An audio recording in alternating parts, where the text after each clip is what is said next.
Hello बच्चों, आज हम 9th क्लास का चैप्टर जीवन की इकाई कोशिका के बारे में अध्ययन करेंगे। बच्चों, सबसे पहले तो मैं आपको ये बता दूं कि कोशिका क्या होती है।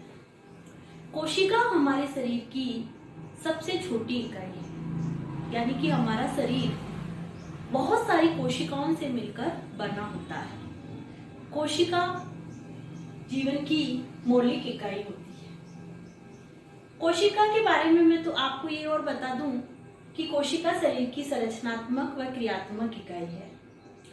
इसकी खोज के बारे में देखा जाए तो 1665 ईस्वी में रॉबर्ट हुक ने मृत सेल को देखा। उन्होंने क्या करा कि मधुमक्खी के 36 समान संरचना यानी कि कॉर्क की पतली काट को काट कर सूक्ष्मदर्शी के अंदर देखा तो मधुमक्खी के 36 समान संरचना दिखाई दी, जिन्हें उन्हें कोशिका नाम दिया। लेकिन बाद में ये पता चला कि कोशिकाएं कैसी थी, मृत थी। लेकिन उसके बाद में 1674 में ल्यूवेनहॉक ने जीवित सेल को देखा और उन्होंने उन्हें लिविंग सेल नाम दिया कि भाई कोशिकाएं जो होती है वो जीवित होती है।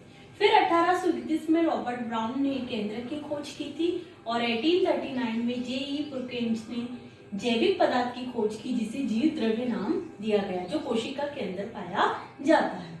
फिर उसके बाद में स्लीडन तथा श्वान का सिद्धांत आया जिसे कोशिका सिद्धांत कहा गया। ये सिद्धांत ये कहता है कि कोशिका शरीर की संरचनात्मक व क्रियात्मक इकाई है।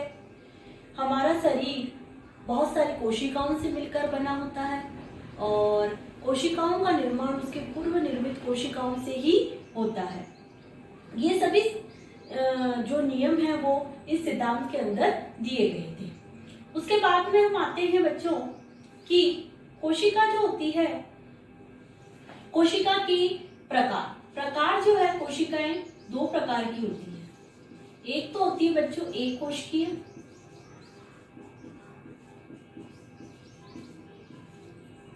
और एक होती है बहुकोशिकीय। एक कोशिकीय जो होती है जिसका शरीर एक कोशिका से मिलकर बना होता है और बहुकोशिकीय वो होती है जिनका शरीर बहुत सारी कोशिकाओं से मिलकर बना होता है। अमीबा है, क्लेमाइडोमोनास है, इनका शरीर एक कोशिका से मिलकर बना होता है, जबकि मानव और अन्य जीव जंतु बहुत सारे हैं जो बहुकोशिकीय जीवों के अंदर आते हैं। अब इसके बाद में हम कोशिका की आकृति के बारे में देखेंगे।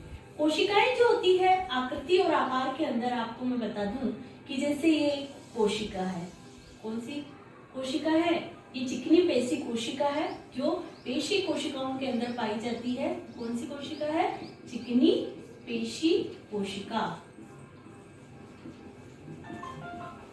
इसके अलावा बच्चों ये देखो, ये कौन सी सेल्स है, आपको ना दिखने से पता चल जाएगा। वैसे मैं समझती हूँ कि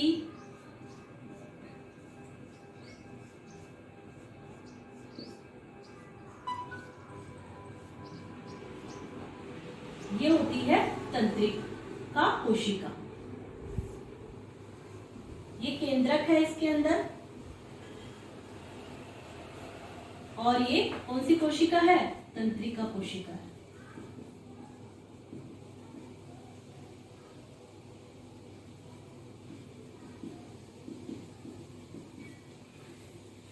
अभी बच्चों इसमें साइटोन भी निकला रहता है जिसे तंत्रिकाक्ष कहा जाता है, लेकिन अभी अपन कोशिका की बात कर रहे हैं इसलिए सिंपल आकृति मैं आपको बता रही हूँ। इसके अलावा आरबीसी जिसे लाल रक्त कणिकाएं कहते हैं, आरबीसी और उनके लामा कोशिकाओं के अंदर केंद्रक नहीं पाया जाता है। ये जो होती है वो आरबीसी है, लाल रक्त कणिकाएं। तो ये सब कोशिकाएं की आकृति हो गई। इस प्रकार कोशिकाएं जो होती है वो भिन्न भिन्न आकार व आकृति की होती है। इस प्रकार आगे देखेंगे बच्चों। हाँ, तो आगे बच्चों हम कोशिका का संरचनात्मक संगठन पढ़ेंगे। कोशिका का संरचनात्मक संगठन का मतलब होता है कि कोशिका किन किन पदार्थों से मिलकर बनी हुई है। तो कोशिका के अंदर कोशिका झिल्ली, केंद्रक और कोशिका द्रव्य पाए जाते हैं। कोशिका झिल्ली जो होती है उसमें सर्वप्रथम अपन ये देखते हैं कि सबसे बाहरी झिल्ली होती है और ये कोशिका को पर्यावरण से अलग करती है, यानी कि इसके जो घटक हैं वो पर्यावरण से अलग होती है इस झिल्ली के थ्रू। और दूसरी एक ही होती है वर्णात्मक पारगम्य होती है, कुछ पदार्थों को अंदर जाने देती है और कुछ पदार्थों को नहीं जाने देती है। इसके अंदर पदार्थों का आवागमन जो होता है वो विसरण और परासरण द्वारा होता है। विसरण क्या होता है बच्चों कि स्प्रे की बोतल को आप देखते हो कि जब खोलते हैं तो पूरे कमरे में उसकी खुशबू होती है, यानी कि स्प्रे की बोतल के अंदर बहुत सारे कण पास पास होते हैं, सांद्रता उच्च होती है, लेकिन जैसे ही वो वातावरण के अंदर जाती है तो उसके कण दूर दूर हो जाते हैं। इसका मतलब कणों का उच्च सांद्रता से निम्न सांद्रता की ओर गति करना ही विसरण कहलाता है। और परासरण जो होता है जल के अणुओं का वर्णात्मक पारगम्य द्वारा एक झिल्ली के आर पार जाना क्या कहलाता है? परासरण कहलाता है। परासरण 3 प्रकार के होते हैं, अल्प परासरण, समपरासरण और अति परासरण। अल्प परासरण वह होता है जिसके अंदर सांद्रता निम्न हो, और समपरासरण जिसमें सांद्रता जो होती है वो कोशिका और कोशिका के बाहर बराबर हो, जबकि अल्प परासरण में कोशिका के बाहर की सांद्रता जो होती है वो कम होती है और कोशिका के अंदर की सांद्रता जो होती है वो ज्यादा होती है। और अति परासरण के अंदर कोशिका की सांद्रता जो होती है वो बाहर अधिक होती है और कोशिका के अंदर कम होती है। इस प्रकार कण जो होते हैं वो उच्च सांद्रता से निम्न सांद्रता की ओर गति करते हैं। अल्प परासरण और अति परासरण के अंदर हम किशमिश का उदाहरण ले सकते हैं। जैसे हम जल के अंदर थोड़ी देर अगर किशमिश को रखें तो किशमिश फूल जाती है, क्योंकि किशमिश के अंदर की सांद्रता जो होती है वो जल की सांद्रता से अधिक होती है। और अति परासरण के अंदर अगर किशमिश को रखा जाए नमक के पानी में तो किशमिश जो होती है वो सिकुड़ जाती है। ये अति परासरण का एग्जाम्पल है। और समपरासरण में कोई परिवर्तन नहीं होता है, क्योंकि उसकी सांद्रता जो होती है कोशिका के अंदर और कोशिका के बाहर क्या होती है? बराबर होती है। ये तो हो गई। अब इसके बाद में हम बात करते हैं केंद्रक। केंद्रक जो होता है वो दोहरी आवरण युक्त झिल्ली का बना होता है, यानी दोहरे परत का स्तर होता है। इसमें क्रोमोसोम पाए जाते हैं। बच्चों क्रोमोसोम जो होते हैं वो डीएनए और प्रोटीन के बने होते हैं। डीएनए जो होती है अनुवांशिक इकाई है। हमारे अंदर माता पिता के द्वारा संतान के अंदर जो गुणों का स्थानांतरण होता है वो इसी के द्वारा होता है। और इसके अलावा इसके अंदर केंद्रक झिल्ली पाई जाती है, लेकिन प्रोकैरियोटिक कोशिकाओं के अंदर केंद्रक झिल्ली नहीं पाई जाती है, जबकि यूकैरियोटिक कोशिकाओं के अंदर केंद्रक झिल्ली पाई जाती है। अब आता है कोशिका द्रव्य। कोशिका का एक बहुत बड़ा क्षेत्र जो झिल्ली से घिरा हुआ होता है वह कहलाता है कोशिका द्रव्य। इस प्रकार बच्चों ये तो हो गया अपना कोशिका का संरचनात्मक संगठन। अब मैं आपको कोशिका जो होती है वो पादप कोशिका और एक जंतु कोशिका में भी डिवाइड किया गया है संरचनात्मक संगठन के आधार पर। तो जो पादप कोशिका है और जो जंतु कोशिका है, पहले अपन थोड़ा जंतु कोशिका को देखते हैं कि जो जंतु कोशिका होती है वो कैसी होती है। तो बच्चों देखो, सर्वप्रथम आप बहुत इजी तरीके से इसके डायग्राम को बना सकते हैं।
देखो ये बच्चों है जंतु कोशिका।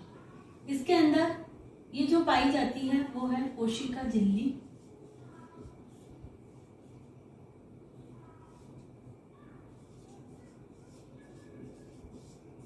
इसके अंदर आप देखते हैं ये है माइटोकॉन्ड्रिया, जिसे शक्ति ग्रह कहा जाता है। यहीं पर एटीपी का निर्माण होता है। ये केंद्रक झिल्ली है।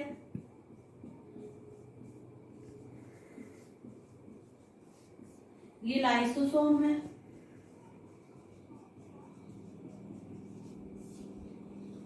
और ये इस तरीके की संरचना पाई जाती है जो आपकी कहलाती है गोल्जी काय।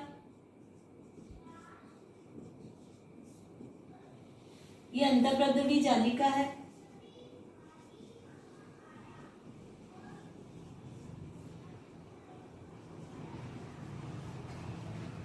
जिस पर ये खुरदरी अंतःप्रद्रवी जालिका है।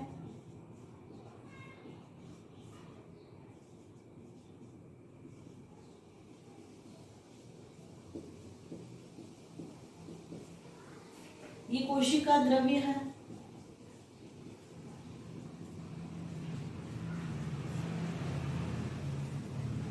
इसके अंदर केंद्रक द्रव्य पाया जाता है। जो खुरदरी अंतःप्रद्रवी जालिका है उसके अंदर राइबोसोम का निर्माण होता है। ये सारे इसके अंदर पाए जाते हैं। इसके अलावा ये इसके अंदर सेंट्रोसोम भी पाया जाता है जिसे तारक काय कहा जाता है, जो केवल जंतु कोशिका के अंदर पाया जाता है। इस प्रकार आप बच्चों देखो कि जंतु कोशिका के अंदर गोल्जी काय, तारक काय, माइटोकॉन्ड्रिया, लाइसोसोम, कोशिका द्रव्य, केंद्रक झिल्ली और इसके अंदर केंद्रिका नामक सामक की संरचना भी पाई जाती है। और अंतःप्रद्रवी जालिकाएं दो प्रकार की होती है, चिकनी अंतःप्रद्रवी जालिका और खुरदरी अंतःप्रद्रवी जालिका। ये हो गई जंतु कोशिका। अब मैं आपको पादप कोशिका के बारे में बताती हूँ।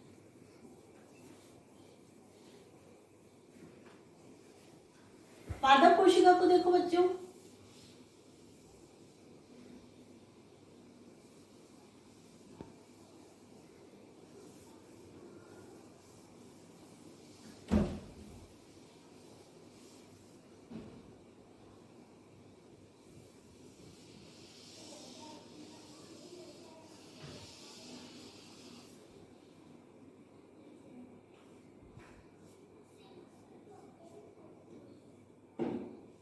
इसके अंदर ये केंद्रक होता है और इसके अंदर एक बहुत बड़ी रिक्तिका पाई जाती है। ये केंद्रक है, ये रिक्तिका है और इसके अंदर ये कोशिका भित्ति है।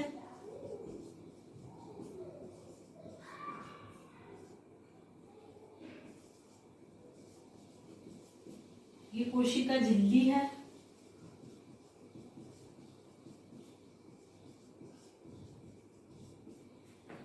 इसके अलावा इसके अंदर भी माइटोकॉन्ड्रिया पाए जाते हैं।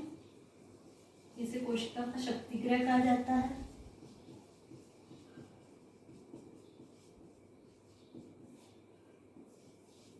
लाइसोसोम है।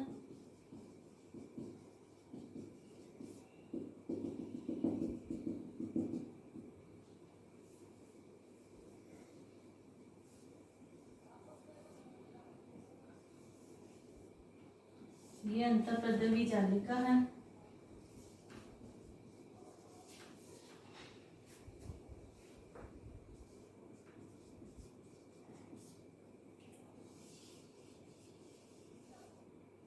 ये जो है क्लोरोप्लास्ट है।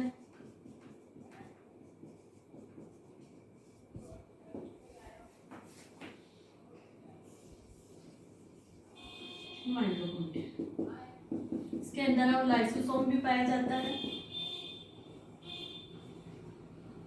ये लाइसोसोम है।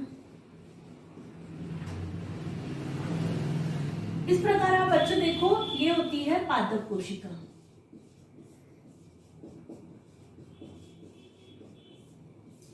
आप देख रहे हो कि जंतु कोशिका और पादप कोशिका के बारे में संरचनात्मक संगठन पढ़ा अपन ने, इसकी खोज के बारे में पढ़ा। अब आप इसके चित्र में अंतर करें। यह आपका होमवर्क है। आप कॉपी के अंदर इनका चित्र बनाइए और दोनों के चित्र को ध्यानपूर्वक देखकर उनके अंतर लिखिए। ठीक है, धन्यवाद।